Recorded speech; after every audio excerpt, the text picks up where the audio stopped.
Hello student, this is Aarti. Welcome to our YouTube channel. आज हम इस वीडियो में 9th क्लास की सिविक्स का सेकंड चैप्टर स्टार्ट करने वाले हैं, जो कि हमारा कॉन्स्टिट्यूशनल डिजाइन। इस चैप्टर के कुछ टॉपिक हम कवर कर चुके हैं, जो हमने लास्ट वाली वीडियो में कवर कर चुके थे। उसमें हमने साउथ अफ्रीका में जो डिस्क्रिमिनेशन चल रहा था उससे रिलेटेड टॉपिक को कंप्लीट किया था। उसके बाद जो साउथ अफ्रीका है वो अपने लिए नए स्टेप कौन से उठा रहा था, कॉन्स्टिट्यूशन को कैसे प्लानिंग कर रहा था, इन सारी चीजों को हम क्लियर कर चुके हैं। आज इस वाली वीडियो में हम इस चीज को डिस्कस करेंगे कि हमें कॉन्स्टिट्यूशन की जो जरूरत है वो ही क्यों पड़ती है, why do we need a constitution. तो चलिए स्टार्ट करेंगे आपका अपना आज का ये वाला topic. Why do we need constitution, हमें कॉन्स्टिट्यूशन की जरूरत ही क्यों पड़ती है, ऐसे क्या फीचर्स है जिसके लिए हमें कॉन्स्टिट्यूशन की नीड होती है, हमें इसकी जरूरत पड़ती है। देखो, किसी भी चीज की इन्वेंशन तब तक नहीं होती है जब तक हमें उस चीज की जरूरत नहीं पड़ती। अगर हमें भूख ना लगती तो क्या हमें खाना खाने की जरूरत थी? नहीं थी। हम सिर्फ खाने को क्यों खाते हैं? क्योंकि हमें भूख लगती है। अगर भूख भी ना लगे तो हम क्या खाना खाएंगे? कभी नहीं खाएंगे। तो ऐसे ही ऐसी क्या सिचुएशन बनी थी, हमने साउथ अफ्रीका से रिलेटेड चीजों को स्टडी किया कि वहां पर क्या सिचुएशन बनी, वहां पर कैसा डिस्क्रिमिनेशन चल रहा था। उसके बाद जो वहां के लोग थे उन्होंने कॉन्स्टिट्यूशन को अडॉप्ट किया, और साउथ अफ्रीका का जो कॉन्स्टिट्यूशन था वो वर्ल्ड का बेस्ट कॉन्स्टिट्यूशन था। और उसी से रिलेटेड अब हम इंडिया के कंटेक्स्ट में पढ़ेंगे कि इंडिया को ऐसी क्या नीड थी, ऐसी क्या जरूरतें थी कि उन्हें भी कॉन्स्टिट्यूशन को बनाना पड़ा। तो वही हम यहाँ पर कुछ चीजों को स्टडी करने वाले हैं। तो चलिए देखते हैं। A constitution is a set of written rules agreed upon by everyone in a country. देखिए, जो हमारा कॉन्स्टिट्यूशन है ये क्या है? ये एक सेट ऑफ रूल है। एक आप ऐसे इसको समझ सकते हो, एक बुक है और उस बुक्स के अंदर सारे के सारे जितने भी रूल्स हैं वो लिखे हुए हैं। तो एक सेट ऑफ रूल है और वो भी रिटन है। जरूरी नहीं है कि हर एक कंट्री का जो कॉन्स्टिट्यूशन है वो रिटन हो, जरूरी नहीं है। इंडिया का कॉन्स्टिट्यूशन रिटन है, जबकि बाकी कुछ अदर कंट्री है उनका कॉन्स्टिट्यूशन रिटन नहीं है। ये रूल्स है और इस रूल्स के लिए हर एक पर्सन एग्री है इस कंट्री में। कॉन्स्टिट्यूशन में चीजें ऐसी लिखी जाती हैं जिसमें कंट्री के सारे लोग उस चीज को एग्री करते हैं। आप देखिए, कोई भी रूल अगर बनता है तो उस रूल पे कंट्री के सारे लोग अपने आप ही एग्री हो जाते हैं। अगर सारे लोग एग्री नहीं होंगे तो उस चीज को फॉलो में नहीं लाया जाएगा। तो कॉन्स्टिट्यूशन भी हमारी एक ऐसी ही चीज है जिसपे कंट्री के हर पर्सन एग्री होता है, हर पर्सन उसको मानता है। अगर कोई भी उसको नहीं मानेगा तो कॉन्स्टिट्यूशन नहीं है, क्योंकि वो उसको रूल्स को फॉलो नहीं करेगा। बट हम उसके रूल्स को फॉलो कर रहे हैं तो इसका मतलब यह है कि कंट्री का हर एक पर्सन एग्री है इस कॉन्स्टिट्यूशन को लेकर। It is the supreme law. क्या है ये? एक सुप्रीम लॉ है, क्योंकि इससे ऊपर कुछ नहीं है। गवर्नमेंट भी कॉन्स्टिट्यूशन के ऊपर नहीं है। गवर्नमेंट भी जो भी काम करती है किससे रिलेटेड करती है? वो भी कॉन्स्टिट्यूशन से रिलेटेड ही सारे कामों को करती है। That defines how citizens related to each other and the government. तो ये हमें यहाँ पर ये जो इसके जो सुप्रीम लॉ है ये हमें ये डिफाइन करते हैं कि जो सिटीजन है वो कैसे रिलेट करती है एक दूसरे से और गवर्नमेंट से। कॉन्स्टिट्यूशन ये गवर्नमेंट का और सिटीजन का दोनों में एक रिलेशन क्रिएट करता है, दोनों को एक साथ लेकर आता है, दोनों को ही पास लेके आता है। To decide that jurisdiction of various organs of the government. इसके लिए उन्होंने कुछ ऑर्गन्स, गवर्नमेंट के कुछ ऑर्गन्स को बनाया है। उस ऑर्गन के थ्रू सारे जो जितने भी काम है वो उस ऑर्गन के थ्रू ही किए जाते हैं, और ये हर एक का ज्यूरिडिक्शन बना दिया गया है। देखो, मैंने पहले वाली जो मेरे काफी चैप्टर्स की वीडियो है उसमें मैंने पर्टिकुलर आपको ज्यूरिडिक्शन का मीनिंग समझाया है। मैं दोबारा से ज्यूरिडिक्शन का मीनिंग समझा देती हूँ। जैसे पर्टिकुलर कोई एक एरिया होता है, ये एक एरिया है, ठीक है, ये पर्टिकुलर एक एरिया है, तो ये एरिया क्या है? ये ज्यूरिडिक्शन में आता है। अब मान लो कोई एक गवर्नमेंट है, उस गवर्नमेंट के अंडर में इतना एरिया आ रहा है तो ये उस गवर्नमेंट का ज्यूरिडिक्शन हो गया। कोई दूसरी गवर्नमेंट है, उसके अंडर में ये एरिया आ रहा है तो ये उस दूसरी वाली गवर्नमेंट का ज्यूरिडिक्शन हो गया। मतलब जितना एरिया किसी गवर्नमेंट के अंदर में आता है वो उस गवर्नमेंट का ज्यूरिडिक्शन होता है। तो यहाँ पर वेरियस ऑफ ऑर्गन्स बनाए गए हैं और उनका ड्यूरेशन को डिसाइड किया गया है कि इतने एरिया को ये देखेंगे, ठीक है। To prevent the government from abusing its powers, जो हमारा कॉन्स्टिट्यूशन है वो क्या करता है, गवर्नमेंट की जो पावर है उनको अब्यूज करने से उन पर लिमिट लगाता है कि देखो गवर्नमेंट है, गवर्नमेंट सरकार होती है, वो कभी भी कुछ भी कर सकती है, कभी भी कुछ भी कर सकती है, अपनी पावर्स को कैसे भी यूज कर सकती है। तो यहाँ पर इसलिए चीजें बनाई गई हैं, कॉन्स्टिट्यूशन ने गवर्नमेंट को भी पावर दी है, बट उसके साथ साथ में कॉन्स्टिट्यूशन ने उसकी पावर्स पर लिमिट भी लगाई है कि ऐसा ना हो कि जो गवर्नमेंट है वो अपनी पावर का मिसयूज करे। ठीक है, पावर है गवर्नमेंट के पास में, बट वो मन मर्जी भी तो कर सकती है अपनी, जो चाहे वो कर सकती है। इसलिए कॉन्स्टिट्यूशन ने उसके ऊपर लिमिटेशन भी लगाई है कि जो गवर्नमेंट है वो अपनी पावर का मिसयूज ना कर सके। To the prevent, to prevent the government, जो प्रिवेंट पर रोक लगाई है, ठीक है, गवर्नमेंट के ऊपर, कि गवर्नमेंट कभी भी अपनी मनमर्जी नहीं कर सकती है। ऐसा नहीं है कि गवर्नमेंट अपनी मनमर्जी कर रही है, कभी भी कुछ भी कर सकती है, उसको कोई देखने वाला नहीं है, उसको कोई बोलने वाला नहीं है कि वो गलत कर रही है या सही कर रही है। इसीलिए कॉन्स्टिट्यूशन को बनाया गया है ताकि वो अपनी मनमर्जी ना कर सके। ओके, आई होप आपको चीजें क्लियर हो रही होंगी। जैसे है the constitution serve several purpose, तो ऐसे कौन कौन से पर्पस है जिसकी वजह से हमने कॉन्स्टिट्यूशन को मेक किया, कॉन्स्टिट्यूशन को बनाया। तो देखो फर्स्ट है it generates a degree of trust and coordination. ये क्या क्रिएट करता है, क्या जनरेट करता है, ट्रस्ट एंड कोऑर्डिनेशन। किसके बीच में, गवर्नमेंट और लोगों के बीच में, सिटीजन्स हैं, सिटीजन्स के बीच में भी, सिटीजन और गवर्नमेंट के बीच में भी, बिटवीन पीपल, किनके बीच में, people, that is necessary for the different kinds of people, जो अलग टाइप के लोग हैं उनके साथ ही सारे के सारे लोग एक साथ रह रहे हैं, तो इसलिए लोगों के बीच में भी ट्रस्ट डेवलप करता है। अब देखिए मैं आपको एक छोटी सी स्टोरी समझाती हूँ, ठीक है। अब यहाँ पर देखिए एक गांव है, उस गांव के अंदर एक पर्सन रहता है, ठीक है, ये रहा, ये एक पर्सन है, एक गांव में रहता है। इसका फेस ज्यादा बड़ा हो गया ना, छोटा कर देते हैं, ठीक है, ये पर्सन है। अब ये है गांव का क्या है, लीडर, उस गांव का ये लीडर है, ये गांव का लीडर है। अब इसके गांव में इसका एक रिलेटिव है, ठीक है, ये कौन है, इस लीडर का रिलेटिव है। अब इसने क्या कर दिया, इसके हाथ में एक नाइफ है जो इसने पकड़ रखा है, और इसने इस नाइफ से गांव के एक पुअर पर्सन का मर्डर कर दिया, ठीक है।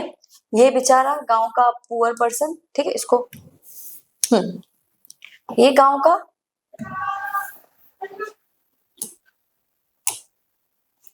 ये गांव का, कलर क्यों नहीं आ रहा,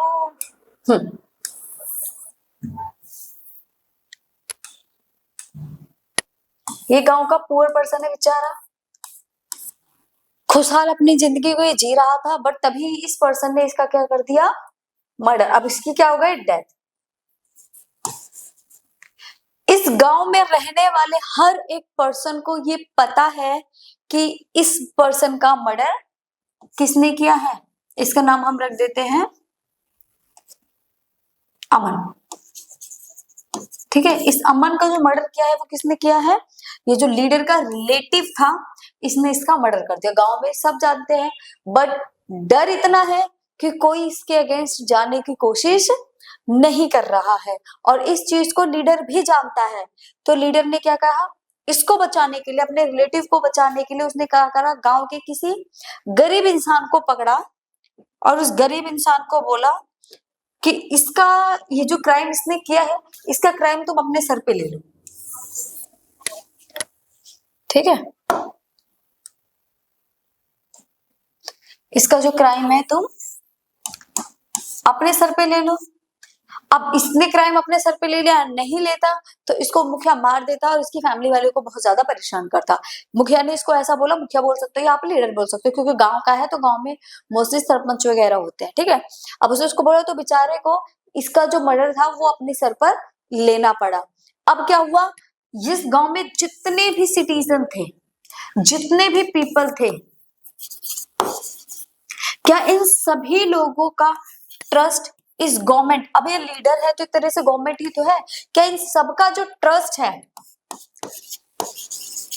ये ट्रस्ट यहाँ इस पर्सन के ऊपर बनेगा, लीडर के ऊपर या गवर्नमेंट के ऊपर ट्रस्ट बनेगा? नहीं, क्योंकि गांव में सभी लोग इस बात को जानते थे कि इसका मर्डर इसने किया है, बट कोई उसके अगेंस्ट जा नहीं रहा था और उसका इल्जाम भी इसको। अब इसको क्या हो गई, फांसी की सजा हो गई। अब ये मर गया, अब क्या, वो दो फैमिली बर्बाद हो गई, इसकी और इसकी, दोनों की फैमिली बर्बाद हो गई। इनकी लाइफ तो हैप्पी नहीं चल रही है। तो यहाँ पर गवर्नमेंट और लोगों के बीच में क्या कोऑर्डिनेशन बना? कभी नहीं बना। बस क्या है, प्रेशर है, रूल है, वो उनकी बातों को मान तो रहे हैं पर जबरदस्ती मान रहे, तो कोई भी ट्रस्ट यहाँ इनके ऊपर नहीं है। अब इसी स्टोरी को हम उल्टा कर देते हैं, इसने इसका मर्डर किया, इस बात का पता जब इस लीडर को लगता है तो इसने कहा अगर तुमने मर्डर किया तो तुम्हें पनिशमेंट मिलेगी। अब एक चीज और, इसको पनिशमेंट मिल गई तो गांव में जितने लोग थे सारे के सारे गवर्नमेंट की तारीफ करने लगे, रिस्पेक्ट करने लगे, क्योंकि इन्होंने जस्टिस किया, न्याय किया। तो सारे लोगों का ट्रस्ट लीडर के ऊपर बना कि ये कभी भी गलत नहीं करता है। ठीक है, अब सारी चीजें गवर्नमेंट ने करी। अब क्या है, लोग इससे तो नफरत करते ही करते, जब अगर ये इसको पनिशमेंट नहीं दिलाता तो इससे तो नफरत करते करते साथ में पूरी इसकी जितनी भी फैमिली थी, पूरा गांव वाला इसकी फैमिली से भी बहुत ज्यादा नफरत करने लगता।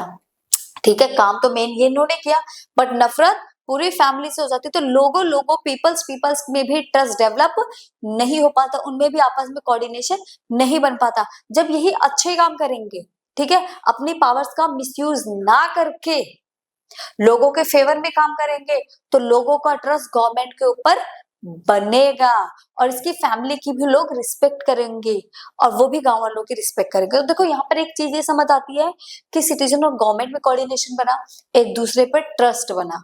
ठीक है, अब जैसे कुछ रूल्स आते हैं, हाँ, लाइक हेलमेट पहनना, ठीक है, हेलमेट पहनना रूल आता है। तो अब जो हेलमेट पहन के निकल रहे हैं और जो नहीं निकल रहे, उनसे वो फाइन लेते हैं कि आपने हेलमेट नहीं पहना तो इसके लिए फाइन दो। अब वही कुछ लोग ट्रैफिक पुलिस वाले के रिलेटिव आ जाते हैं, वो उनको ऐसे ही जाने देते हैं बिना फाइन के। अब क्या है, लोगों का ट्रस्ट टूट जाता है कि वो रूल्स को नहीं मानते। क्यों? क्योंकि जिसको जहां से रूल्स की स्टार्टिंग होनी चाहिए वही लोग जब रूल्स तोड़ रहे हैं, तो बाकी जो अदर सिटीजन्स है वो रूल्स को क्यों फॉलो करेंगे, और वहीं से रूल ब्रेक होना स्टार्ट हो जाते हैं और जो ट्रस्ट है वो भी उनका उनके ऊपर से हट जाता है और उनका ट्रस्ट भी टूटने लग जाता है। तो जो कॉन्स्टिट्यूशन हमें ये कहता है कि रूल्स जो है वो सभी के लिए सेम है, कोई भी इन रूल्स को ब्रेक नहीं करेगा। फाइन हर एक पर्सन से लिया जाएगा, बट ये जो चीजें हैं ये कुछ लोग कर देते हैं। तो यहाँ इसलिए कॉन्स्टिट्यूशन ने उनके ऊपर भी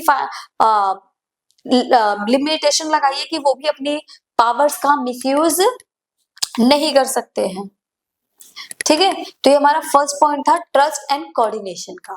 इसीलिए हमें किसकी जरूरत पड़ती है, कॉन्स्टिट्यूशन की। अगर कॉन्स्टिट्यूशन नहीं होगा तो उन्हें कैसे पता लगे कि हमारी पावर में कौन कौन सी लिमिटेशन है या हमारे पास कौन कौन सी पावर्स है। उनको पावर दिखाने के लिए कि कितनी पावर उनके पास में है और वो पावर कहाँ तक वो यूज कर सकते हैं, इस चीज के लिए हमें इसकी जरूरत पड़ती है। सेकेंड है, it specifics how the government will be constituted and will have power to make decision। हाँ, अब यहाँ है power to make decision कि डिसीजन लेने की पावर किसके पास में है। डिसीजन लेने की पावर किसके पास में है, जो भी लोगों के फेवर में काम करेगा, जो सही डिसीजन लेगा, डिसीजन मेकिंग पावर उसके पास में होती है। अब वो कौन होगा जो सही डिसीजन लेगा, इसी के लिए कॉन्स्टिट्यूशन ने एक मेथड बनाया है जिसे हम बोलते हैं क्या,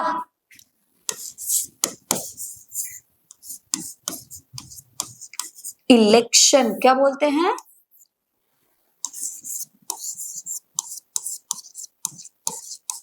इलेक्शन। ये भी कॉन्स्टिट्यूशन ने ही डेवलप किया है कि इलेक्शन के थ्रू हम उन लोगों को चूज कर सकते हैं जो हमारे लिए काम करें। हम अपनी मर्जी से वोट देकर उन लोगों को चूज कर सकते हैं जो हर चीज को लेकर डिसीजन लेंगे, डिसीजन बनाएंगे। ठीक है, तो government will be constituted and will have power. तो हमने ये पावर, डिसीजन मेकिंग पावर किसको दी? जिसको हमने वोटिंग के थ्रू, इलेक्शन के थ्रू चूज किया। ठीक है, तो यहाँ भी ये मेथड उसी के थ्रू आया। It lays down limits the power of the government and also specifics the right of the citizen। यहाँ लोगों को भी कुछ राइट्स दिए गए हैं और गवर्नमेंट्स को भी कुछ पावर दी गई है। और जैसे डिसीजन मेकिंग पावर दी गई है, अब डिसीजन मेकिंग पावर दी गई है तो वो अपनी मर्जी से कुछ भी चूज कर सकते हैं। वो बोल दे कि इलेक्शन बंद हो जाएंगे, ठीक है, और हम लीडर बने रहेंगे।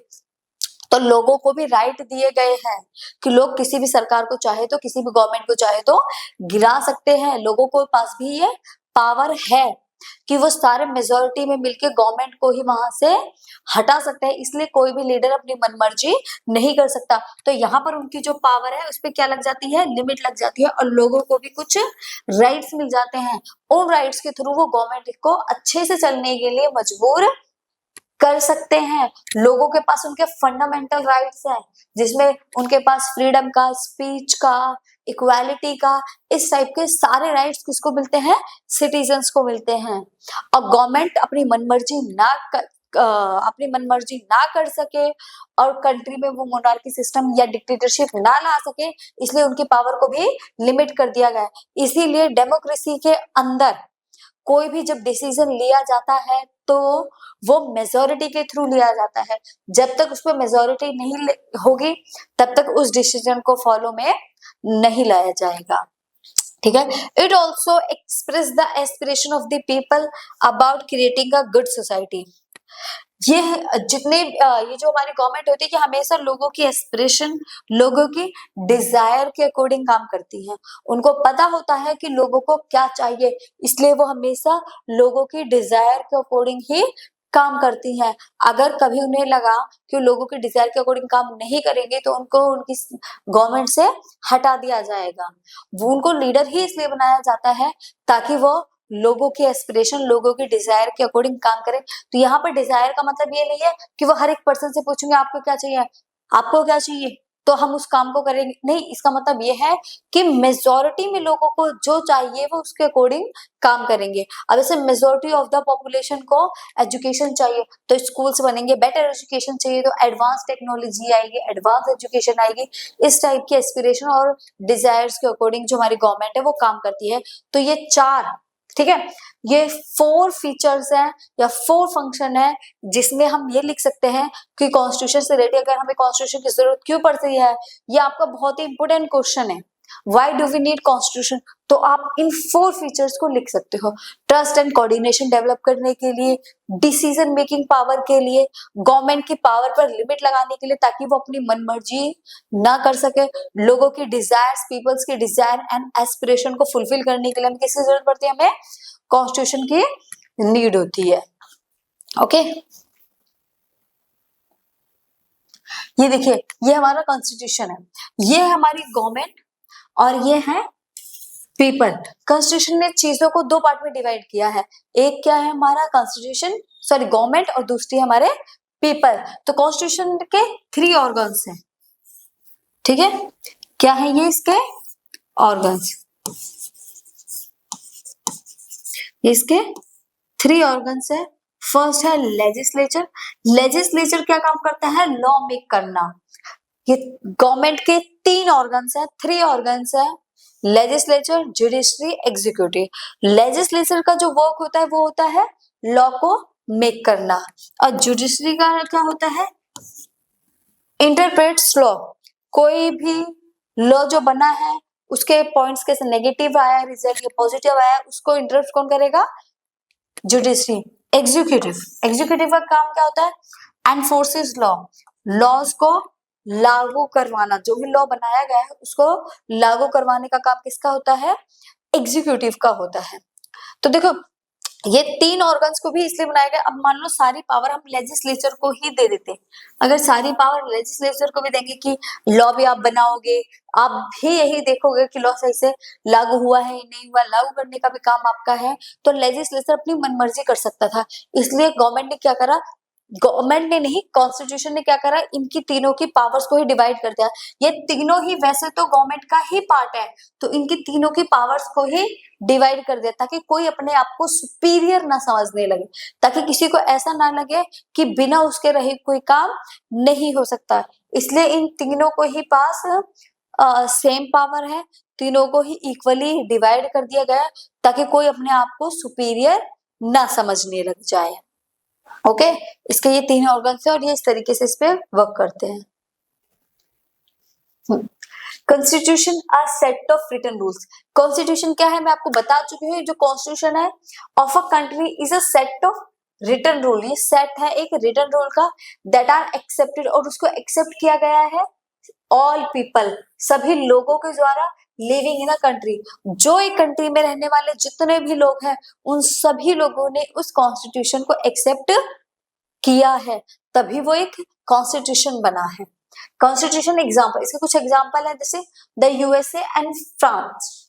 ठीक है, कॉन्स्टिट्यूशन जो फ्रेंच का कॉन्स्टिट्यूशन है arose after their respective revolution and war establishing democratic government.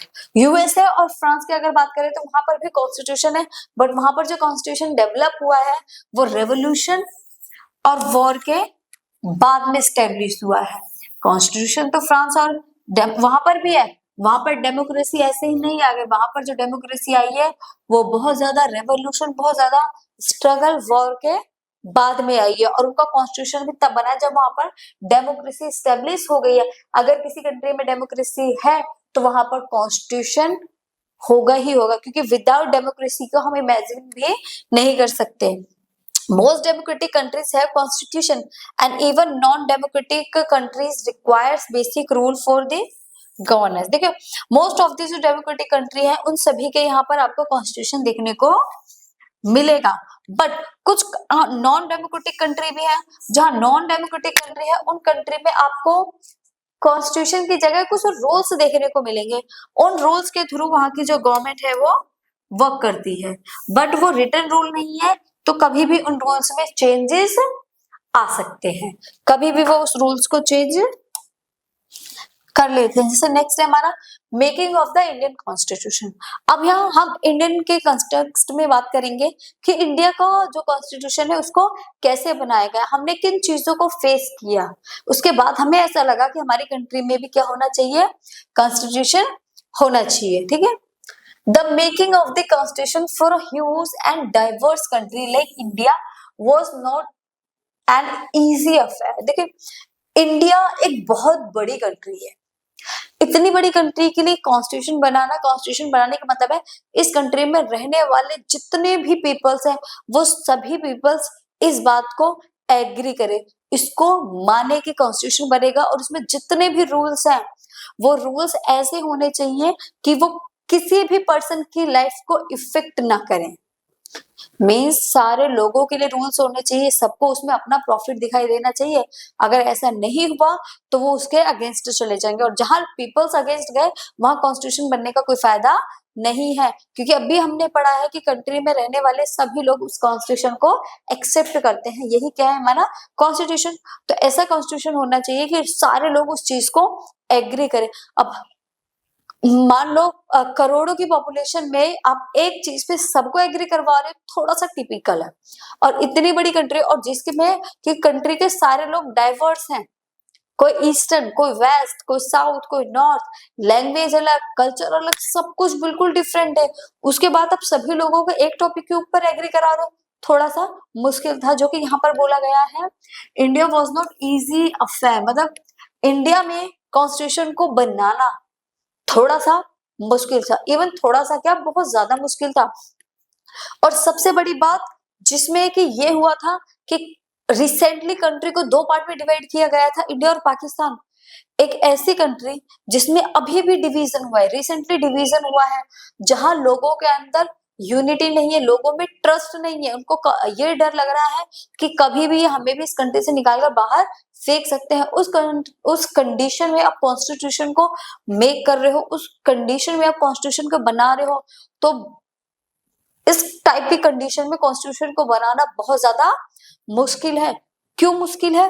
क्योंकि लोगों में ट्रस्ट नहीं है। सबसे पहला काम था यहाँ पर जब कॉन्स्टिट्यूशन बनाने से पहले लोगों को एक साथ रखना और ऐसा कॉन्स्टिट्यूशन बनाना कि सारे लोग उस पर एग्री हो जाए, लोगों को लगे कि हमारे भले के लिए बनाया जा रहा है, इसमें जो रूल लिखे जा रहे हैं वो हमारे लिए ही लिखे जा रहे हैं। अगर कंट्री के किसी भी एक ग्रुप को ऐसा लगता कि हमारे अगेंस्ट चीजें जा रही हैं तो वहीं पे चीजें खराब हो जाती और वॉर स्टार्ट हो जाती। तो देखते हैं क्या वो सभी चीजों को एक्सेप्ट कर पाए। The people of India were emerging from the status of subject to that of citizen. India के जो लोग थे, people of India were emerging, वो एक साथ आ रहे थे, ऐसे सब्जेक्ट्स उसमें डाले गए थे कि जो वहां के सिटीजन्स है वो उस चीज को डिनाई ही ना कर सके। The country was born of a partition on the basis of religious. ये जो कंट्री बॉर्न हुई थी, यहाँ जो कंट्री बॉर्न हुई थी थ्रू अ पार्टीशन, पार्टीशन के थ्रू बॉर्न हुई थी, क्योंकि इंडिया से पाकिस्तान सेपरेट हो चुका था, लोगों में ट्रस्ट बिल्कुल भी नहीं था। तो एक नई कंट्री जो बनी थी वो पार्टीशन के बाद बनी थी। और जो ये पार्टीशन भी किसके बेस पे हुआ था? रिलीजियस के बेस पे। रिलीजियस सबसे इंपॉर्टेंट टॉपिक है यहाँ पर, रिलीजियस के बेस पे। तो जो अदर रिलीजियस वाले थे उनको डर लग रहा था, भाई जो हिंदू है वो तो यहाँ रह जाएंगे, बट हम तो अदर रिलीजियस क्या है, मान लो ये हमको हमारी कंट्री से बाहर निकाल कर फेंकने लगे, तब हम कहाँ जाएंगे? तो ये सारी चीजें उनके माइंड में घूम रही थी। Differences at least 10 lakh people were killed on both sides of the border in partition related violence. इतना ज्यादा वायलेंस हुआ था कि दोनों साइड बॉर्डर के, पाकिस्तान के और इंडिया के दोनों साइड के कम से कम 10 लाख पीपल के करीब लोग मारे गए थे। तो इस सिचुएशन में आप कैसे कोई भी कॉन्स्टिट्यूशन को बना सकते हो, कैसे लोगों को एग्री करा सकते हो? तो बहुत ही टिपिकल सी चीज थी ये, सारे लोगों को एक टॉपिक के ऊपर एग्री कराना, जिसमें लोगों को ये पता है कि 10 लाख के करीब जो लोग हैं वो मारे गए हैं, उनकी डेथ हुई है दोनों बॉर्डर पे। तो यहाँ चीजों को कैसे कैसे लोगों ने समेटा, ठीक है, और एक ऐसा कॉन्स्टिट्यूशन बनाकर दिया जिसमें आज के टाइम तक वो एज इट इज सेम चल रहा है और लोग उस चीज को मानते भी हैं। The British had left it to the rulers of the princely state to decide whether they wanted to merge with India or with Pakistan or remain independent. The merger of these princely state was a difficult and uncertain task. और यहाँ पर एक छोटा सा seed और डालकर गए थे वॉर का।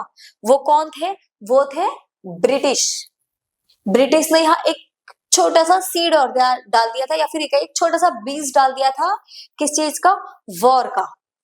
वॉर क्या थी? इन्होंने प्रिंसली स्टेट, देखो प्रिंसली स्टेट कौन होते हैं?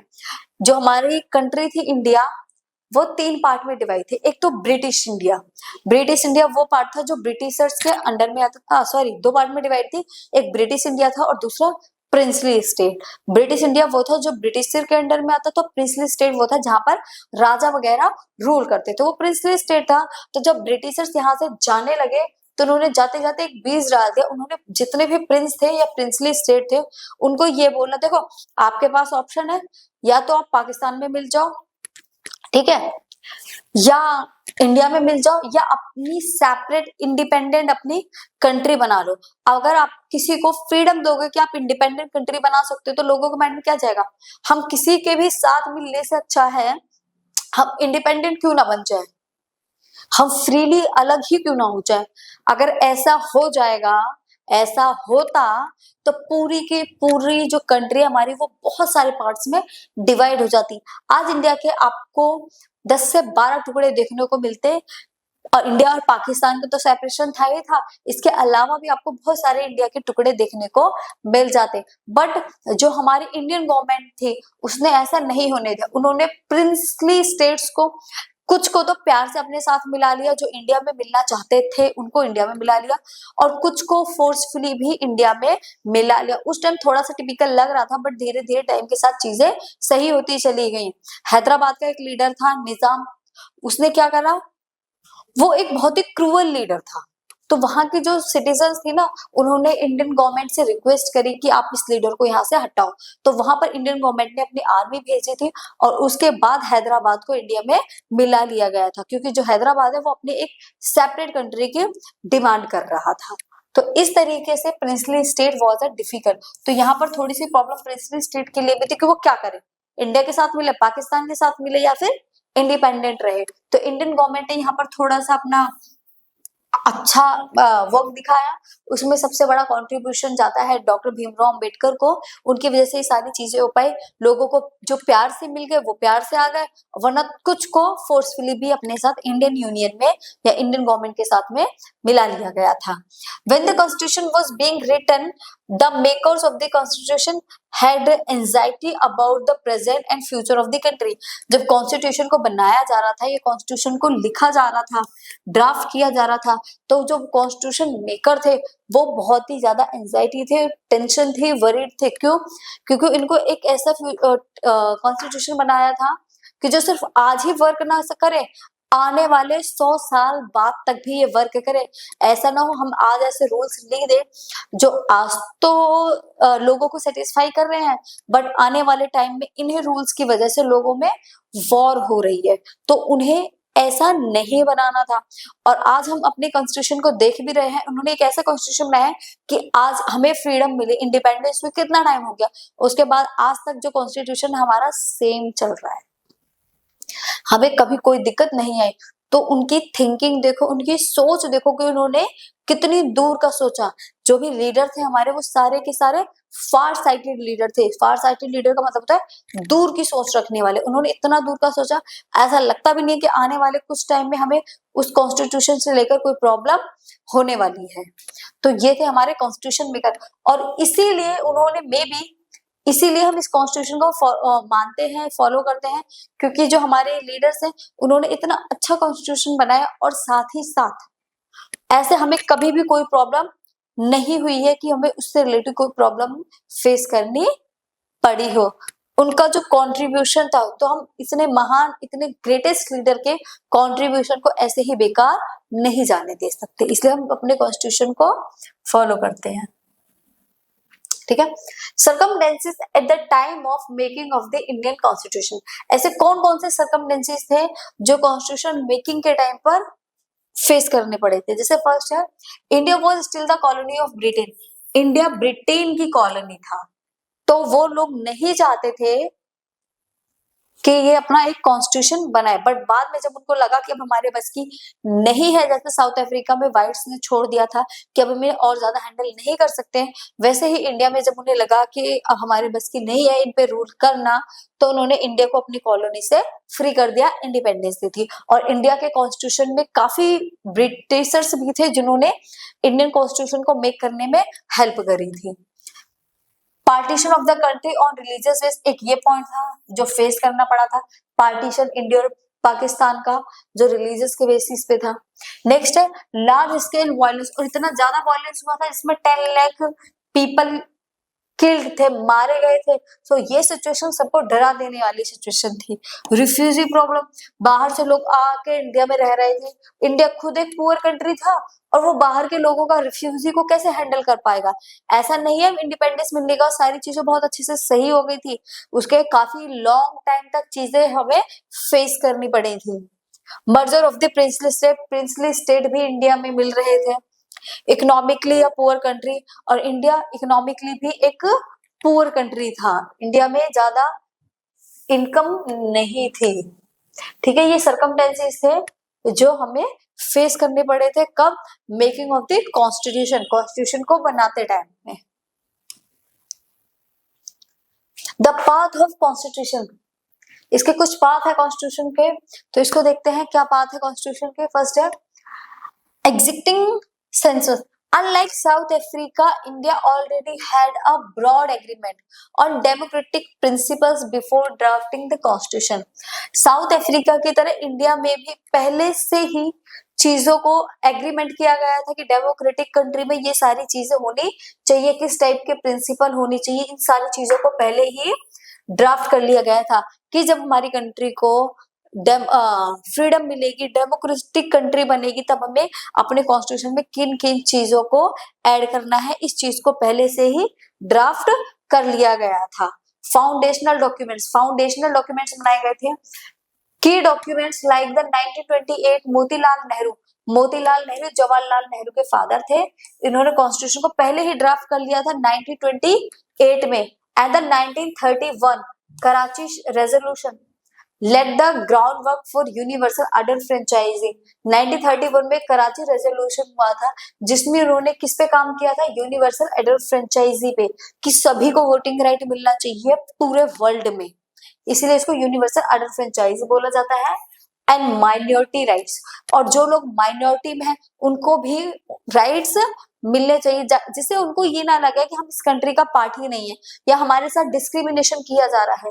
इसलिए हम कॉन्स्टिट्यूशन को फॉलो करते हैं, क्योंकि हमारे कॉन्स्टिट्यूशन के अंदर हर एक ग्रुप के लिए जगह है, चाहे वो माइनॉरिटी में हो चाहे वो मेजोरिटी में हो।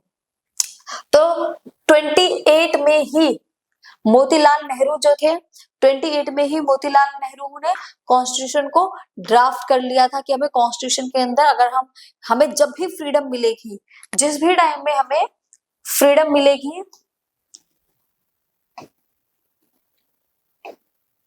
ठीक है, जिस भी टाइम में हमें फ्रीडम मिलेगी उस टाइम हम अपने कॉन्स्टिट्यूशन में इन चीजों को ऐड कर सकते हैं। इसलिए उन्होंने ये फाउंडेशनल डॉक्यूमेंट्स को पहले ही बना लिया था। colonial experience, the experience with British legislative institution, especially the 1937 provincial legislature election, helped shape India's own governance structure. Experience of Britishers legislative जो थी उसके टाइम में उन्होंने जो इंस्टीट्यूशन बनाया था, उसमें हमने स्पेशली 1937 में जो प्रोविंशियल लेजिस्लेचर था उसके थ्रू हमने इलेक्शन को शेप दी थी कि हम अपनी कंट्री में इलेक्शन को कंडक्ट कराएंगे जब भी हमें फ्रीडम मिलेगी। और इस चीज को उन्होंने कब से ही डिसाइड कर रखा था, 1937 से, कि इलेक्शन को हेल्प करेंगे, इलेक्शन होंगे और उसके बाद हम अपनी जो गवर्नमेंट है उसको चूज करेंगे, किसके थ्रू, इलेक्शन के थ्रू। ये चीजें वो पहले से ही एक्सपीरियंस कर चुके थे। कहां से इन्होंने एक्सपीरियंस कर रहा था इन चीजों को इन्होंने एक्सपीरियंस करा था ब्रिटिशर से। जैसे उनके यहाँ पर चीज देखो, हमें कॉन्स्टिट्यूशन के लिए जो सबसे ज्यादा हेल्प मिली थी ना वो ब्रिटिशर से ही बनी थी। उनके यहाँ रूल्स थे, उनके यहाँ जो कॉन्स्टिट्यूशन थे, उनको देख देख कर हम भी सीखे थे कि अगर मान लो हमारी कंट्री को जब भी इंडिपेंडेंस मिलती है तो हम इन टॉपिक पर काम कर सकते हैं, इन चीजों को फॉलो करेंगे। जब भी हमारी कंट्री को इंडिपेंडेंस मिलेगी, डेमोक्रेटिक कंट्री बनेगी। Global inspiration, Indian leaders were influenced by global ideals like that French revolution and USA, ठीक है, USA bill of rights, but adopted them to suit India's unique needs। देखिए, India पूरे world के लिए global inspiration का भी काम करता है। कैसे, जो इंडियन लीडर्स थे उन्होंने पूरे वर्ल्ड को देखा, जैसे फ्रांस को देखा, यूएसए को देखा, सारे जो कंट्री है उनको देखा और उन्होंने वहां सबके रूल्स को देखा और उन्होंने सबके रूल्स को अडॉप्ट भी किया।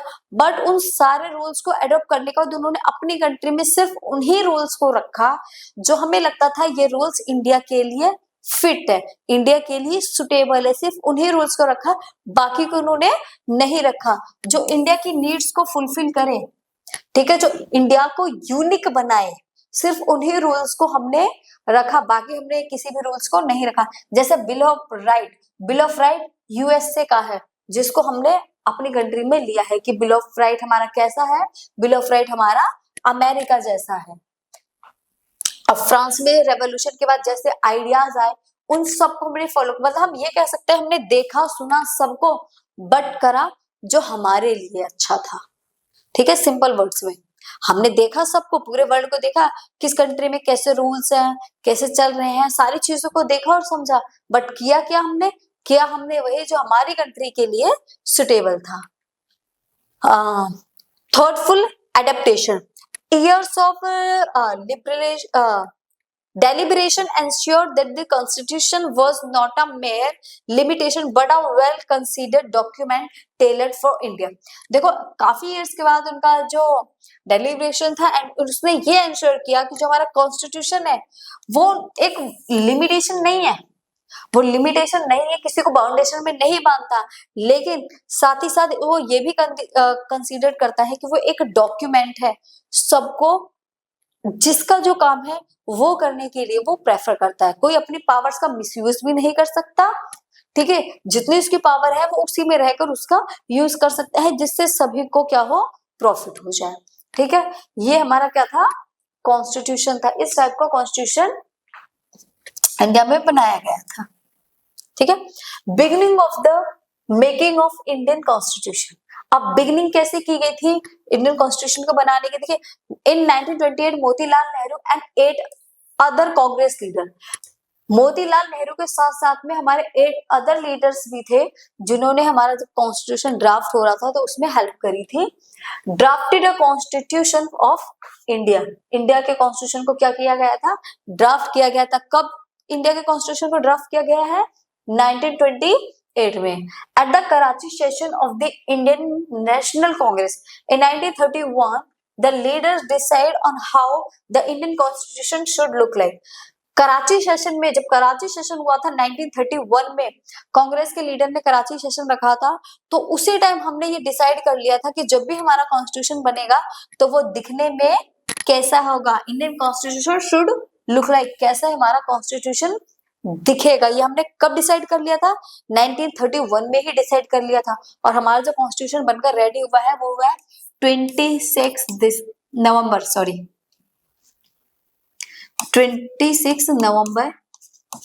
1949 में बनकर हमारा रेडी हुआ था, और 26 जैन 1950 में इसको लागू किया गया था। Rights of freedom and equality rights through minorities were some important topics discussed in both these documents. इसमें देखो, राइट्स ऑफ फ्रीडम, लोगों की फ्रीडम को लेकर जो राइट्स है उस पर भी बात की गई थी कि हम सब ने इतनी प्रॉब्लम फेस किया, हमें इंडिपेंडेंस नहीं थी, फ्रीडम नहीं थी हमारे पास, तो सबसे मेन था कि हमें फ्रीडम मिलनी चाहिए। तो राइट्स ऑफ फ्रीडम पे काम किया गया कि लोगों को एटलीस्ट फ्रीडम मिलनी चाहिए, इक्वालिटी मिलनी चाहिए, लोगों के साथ इक्वल ट्रीटमेंट नहीं किया जा रहा था, और साथ ही साथ जो माइनॉरिटीज है उनको अनटचेबिलिटी को फेस करना पड़ रहा था। जो माइनॉरिटी थे, लोग अपने घरों में एंट्री नहीं देते थे, टेम्पल्स में वेल पे पानी भरने नहीं जाने देते थे, उनसे टॉयलेट वगैरह के काम करवाते थे, तो जिससे उनको अनटचेबल माना जाता था। तो माइनॉरिटी ग्रुप बिल्कुल ही सोसाइटी से बाहर रहता था, इसलिए उनको राइट्स दिए गए, उनको रिजर्वेशन दिया गया।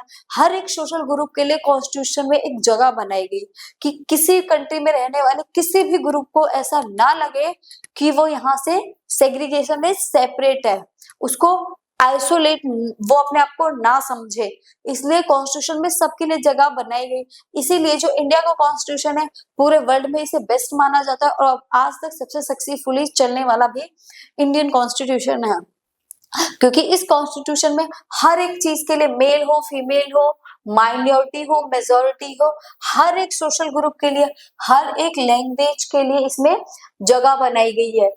देखो, इंडिया में कितने सारे रिलीजियस के लोग रहते हैं, बट हर एक रिलीजियस के फेस्टिवल को बहुत अच्छे से एंजॉय किया जाता है, हॉलीडेज मिलती है, छुट्टी मिलती है, जो भी कल्चर, किसी को मना नहीं है कि कोई अपने फेस्टिवल को एंजॉय ना करे, और साथ ही साथ अपनी लैंग्वेज को ना बोले, इन सब के लिए हमारे कॉन्स्टिट्यूशन में जगह बनाई गई है। तो एक ऐसे कॉन्स्टिट्यूशन को लोग फॉलो क्यों नहीं करेंगे, लोग क्यों नहीं मानेंगे? तो ये हमारा इंडियन कॉन्स्टिट्यूशन था, जिसकी स्टार्टिंग 1928 में इसको ड्राफ्ट किया गया था। बाकी की चीजें, हमारे कॉन्स्टिट्यूशन से रिलेटेड जो बाकी अदर चीजें हैं, उनको हम नेक्स्ट क्लास में पढ़ेंगे। ठीक है, तब तक के लिए बाय बाय, फिर मिलेंगे नेक्स्ट वीडियो में एक नए टॉपिक के साथ।